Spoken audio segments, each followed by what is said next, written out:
de famille, je voudrais vous faire partager ce soir quelques souvenirs précieusement gardés par ma grand-mère maternelle, puis par ma mère, en évoquant la vie brève d'un poilu mort pour la France, mon grand-père maternel, Eugène Oziol. Né à Pugnadorès, canton de Lussan, dans le Gard, le 5 novembre 1881, Eugène est le cadet d'une fratrie de 4 enfants, 3 garçons et une fille.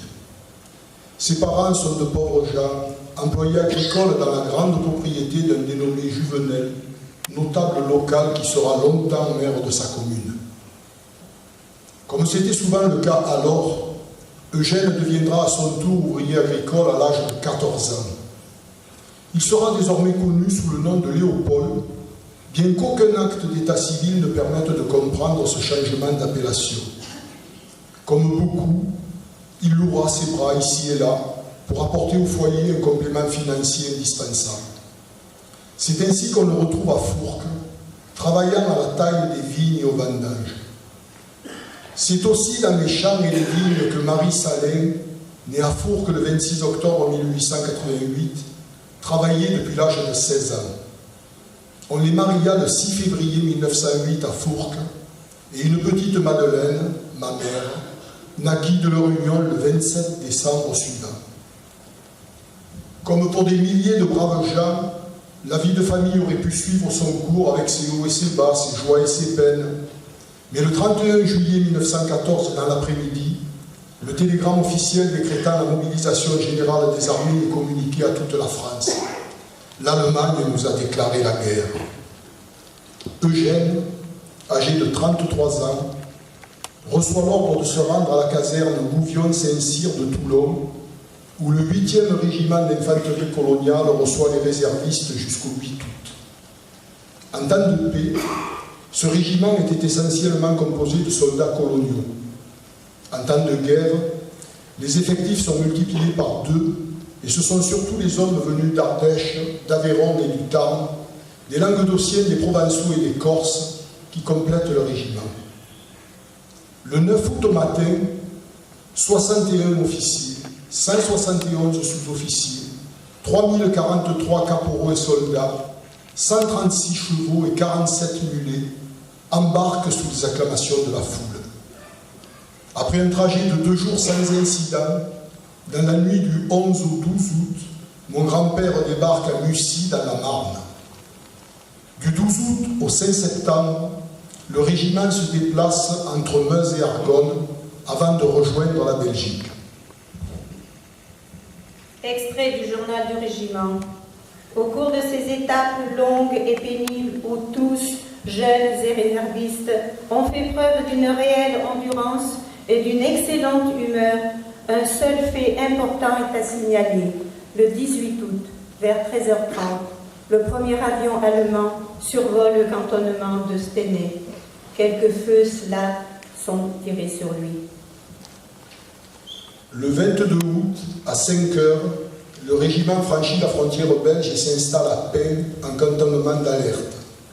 Le 23 août, Eugène et ses camarades organisent la défense du plateau de Pau face à Jamoigne, qui est bientôt occupé par les Allemands. Et à 20 heures, par ordre du général commandant la 4e armée, Pau est abandonné. Le régiment, par son endurance, à la fatigue et aux privations, par sa belle humeur et son entrain, contribue puissamment à ralentir la marche de l'ennemi. Nous avons néanmoins quelques tués et blessés. Le régiment arrive à Suzy à 2h30 du matin, fatigué par la grande chaleur du jour, la pluie de la nuit et la difficulté de circuler sur les routes encombrées. Le 26 août commence la bataille de la Meuse. Eugène et ses camarades sont alors en forêt de Jaulnay, mais dès le 27, l'ordre de repli est donné. Au cours de cette glorieuse journée où tous rivalisèrent d'énergie et d'ardeur au combat, les pertes furent assez sérieuses. Le 2 septembre, à Cernay, le régiment reçoit le renfort de 3 officiers et 440 hommes répartis le jour même entre les différentes unités déjà très réduites. Le 3 septembre, la marche reprend. Les hommes sont fatigués par les longues marches, la privation de sommeil et l'insuffisance de nourriture. Le 5 septembre, le régiment arrive à Saint-Rémy-en-Bouzemont. C'est là que s'arrête le mouvement de retraite qui dure depuis 13 jours et que va commencer la bataille de la Marne. Au cours de la retraite, deux régiments a pris une part active à de multiples engagements. Les pertes subies démontrent la vaillance de l'esprit de sacrifice que chacun a apporté à retarder l'avance de l'ennemi. Dans la soirée du 5 septembre, l'ordre suivant du maréchal Joffre est transmis aux troupes. Au moment où s'engage la bataille dont dépend le salut du pays, il importe de rappeler à tous que le moment n'est plus de regarder en arrière. Tous les moyens doivent être employés à attaquer l'ennemi et à le repousser. Une troupe qui ne peut plus avancer devra coûte que coûte garder le terrain conquis et se faire tuer sur place plutôt que de reculer. Malgré l'épuisement résultant de la fatigue, du manque de sommeil et des privations de nourriture, le moral de la troupe reste plus élevé que jamais. Et cet immortel ordre du jour que nous avons tous lu à la faible lueur d'une lampe électrique, ce ne fait que grandir le courage, la vaillance et l'espoir de tous. La poursuite de l'ennemi, commencée le 11 septembre, va conduire Eugène à la Maine de Massige, où il arrive le 15 septembre 1914. La bataille de la Marne est terminée et commence la stabilisation du front qui durera jusqu'en mai 1915.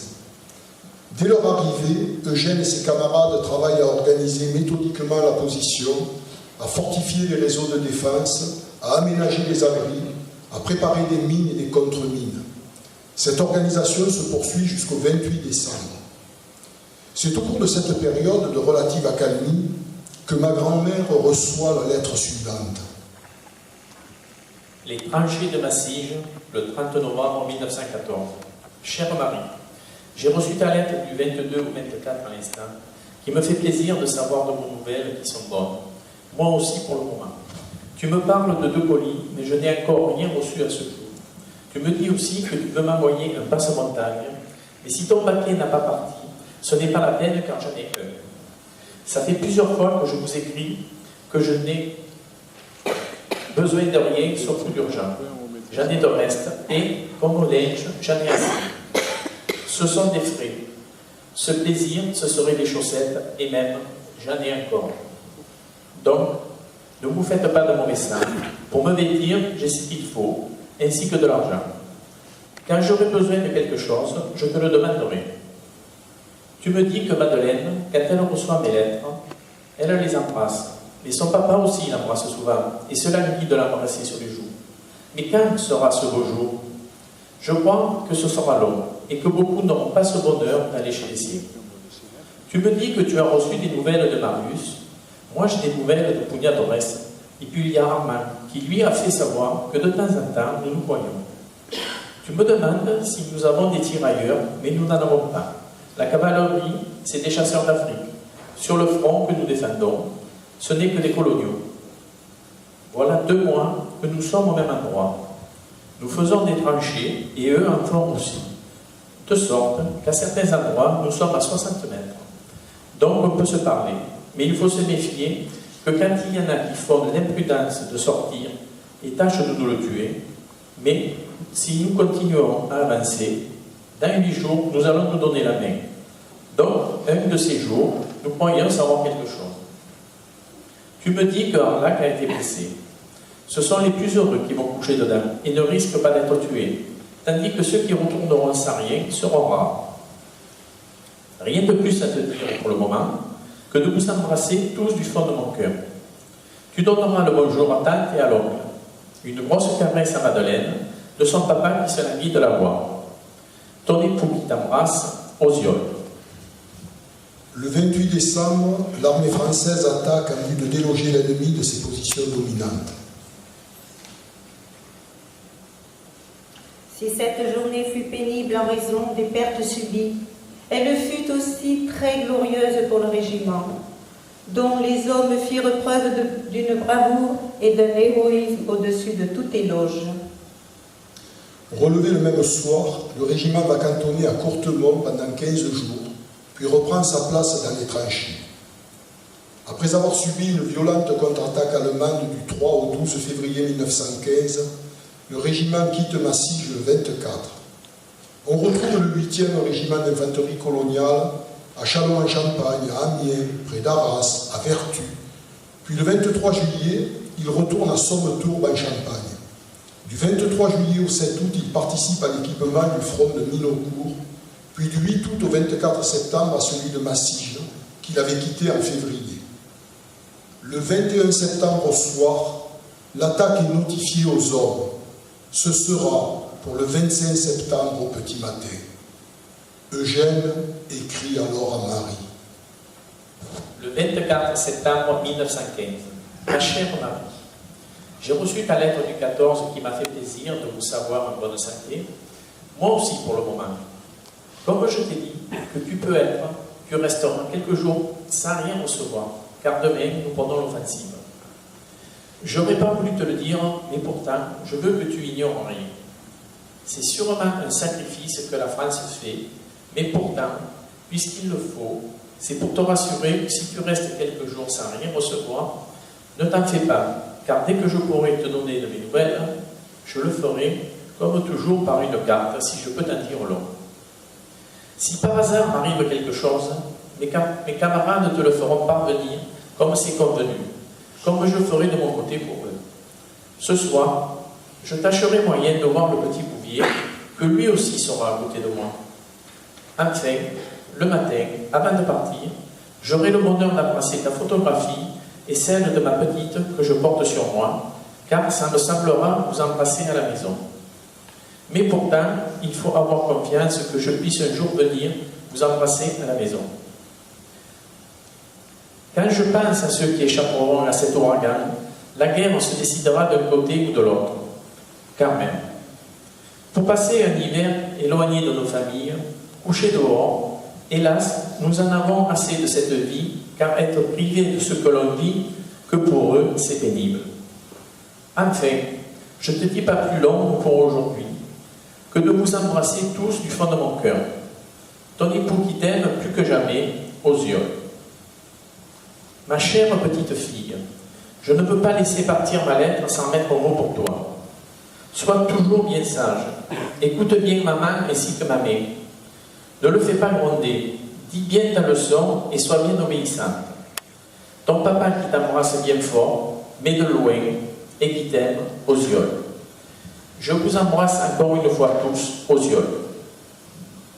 Le 25 septembre à 9h15, par un temps brumeux et une pluie fine qui tombe par intervalles, Eugène et ses camarades qui occupent les tranchées de première ligne sur le lieu dit le promontoire s'élancent à l'assaut des lignes allemandes. Pour mon grand-père maternel, c'est ici que la guerre s'arrête. Le 26 septembre, le sergent Leclerc écrit à Marie et à sa petite fille. Madame Oziol, chère Madame, par les dernières lettres de votre mari, vous avez dû apprendre que notre grande offensive est commencée sur notre front de Champagne. Beaucoup des nôtres ont déjà payé le tribut en tant que blessés ou morts. Votre mari, dont je n'essaierai pas ici de dépeindre ni la bravoure ni le courage, a été blessé des premiers, et c'est pour cela, Madame, que me revient le pénible devoir de vous l'apprendre. Depuis un an, comme il a dû vous le dire souvent dans les lettres, un courant d'amitié fraternelle et de bonne sympathie nous avait liés au point que nous étions presque des inséparables dans la petite phalange de la demi-section. C'est à ce titre de camarades et d'amis que m'incombent aujourd'hui les volontés des blessés et de ceux qui, comme votre mari, ont payé glorieusement le lourd tribut de leur vie. Pardonnez-moi, Madame, de vous faire cette grande peine.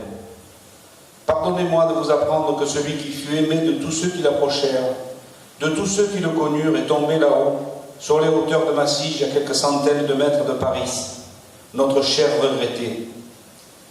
Il nous a quittés sans souffrance, mortellement atteint à la tête après la conquête de formidables retranchements allemands, sur les hauteurs où tant des nôtres dorment de leur dernier sommeil. Grazioli, notre cher caporal, Robert Caporal aussi, et tant d'autres amis de votre cher disparu dorment à ses côtés.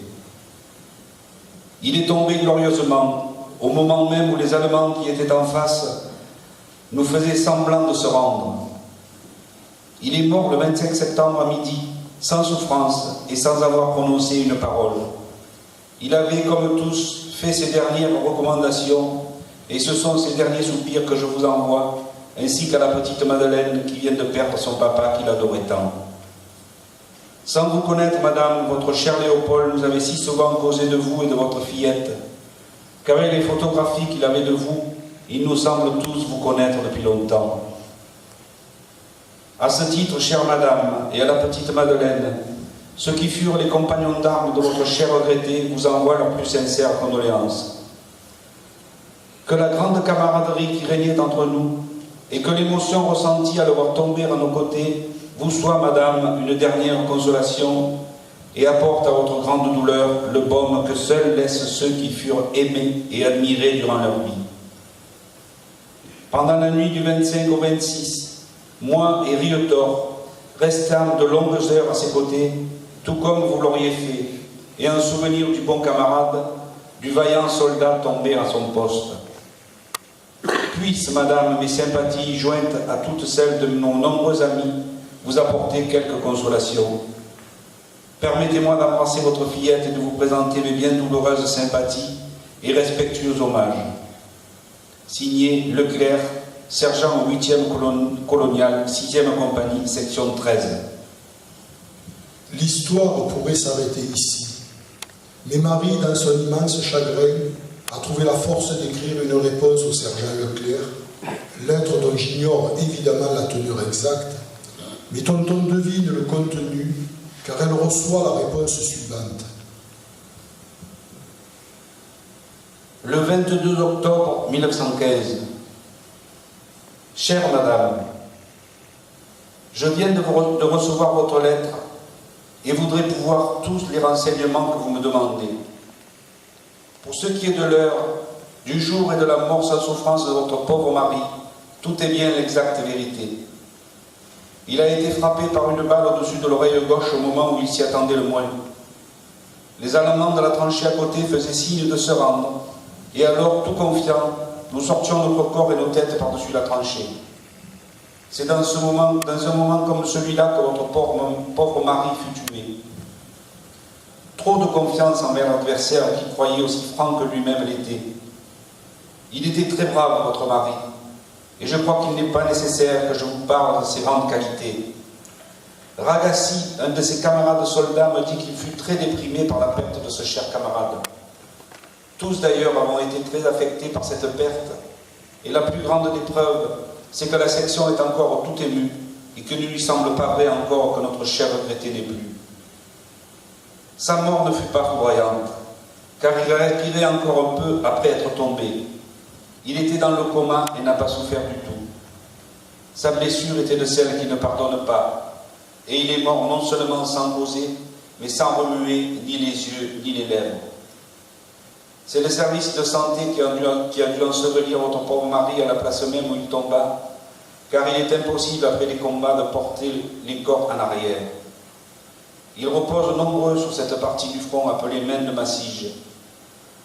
Et votre mari a à ses côtés ses grands camarades, le caporal Robert, les soldats Ricou, Vicencini et beaucoup d'autres tombés tous comme lui, frappés à la tête.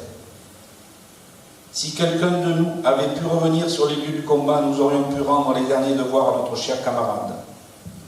Tout ce que j'ai pu faire avec Rietor, je vous l'ai déjà dit, le veiller pendant la nuit comme vous l'auriez fait, madame. Je me suis permis d'associer ma douleur à la vôtre, douleur à laquelle s'est jointe ma femme, car à vertu, elle avait fait la connaissance de votre mari. Pour les lettres, argent ou souvenirs qu'il pouvait avoir sur lui, c'est encore le service de santé seul autorisé à fouiller les pauvres morts et de faire parvenir aux leurs des souvenirs si chers aux parents. Je vous présente encore mes bien sincères condoléances en vous priant d'en faire part à la famille de notre bien cher Léopold. À vous et à votre chère petite Madeleine, recevez, madame, avec mes hommages, l'expression de ma profonde sympathie. Marie reçut quelques précieux souvenirs prélevés sur mon grand-père par le service de santé. Une serviette tachée de son sang, la photo de Marie et Madeleine, elle aussi tachée de son sang, et un petit porte-monnaie contenant une médaille de la Vierge Marie. Ces objets sont ici ce soir et retrouvent donc, 100 ans après, le village dans lequel il connut le bonheur. Eugène repose dans l'un des 6 ossuaires contenant 12 223 corps du cimetière militaire de Minocourt près de Massige, où sont enterrés 21 319 poilus. Les hasards de la vie ont fait que j'ai débuté ma carrière d'enseignant dans la Marne, et de ce fait, Madeleine, sa fille et ma mère, a découvert la nécropole en 1971 et a déposé au hasard, sur l'un des ossuaires, un bouquet souvenir en mémoire de son papa. Mais je ne voudrais pas terminer ce propos sans une dernière anecdote. Lorsque je me suis lancé dans des recherches généalogiques en 2006, je me suis rendu à Pugnadorès. Là-bas, j'ai rencontré monsieur le maire qui connaissait bien la famille Osiol et qui fut sidéré d'apprendre que celui qu'il connaissait sous le nom de Léopold s'appelait en réalité Eugène. Au cimetière, il me montra l'incroyable. C'est sous le nom de Léopold que mon grand-père figure sur le monument aux morts, alors que les registres d'état civil de la mairie indiquent bien Eugène. Mon grand-père est l'un de ces poilus dont le nom figure sur 2 monuments dans le même département du Gard. Léopold Osiol à Pugnadorès et Eugène Osiol à Fourques.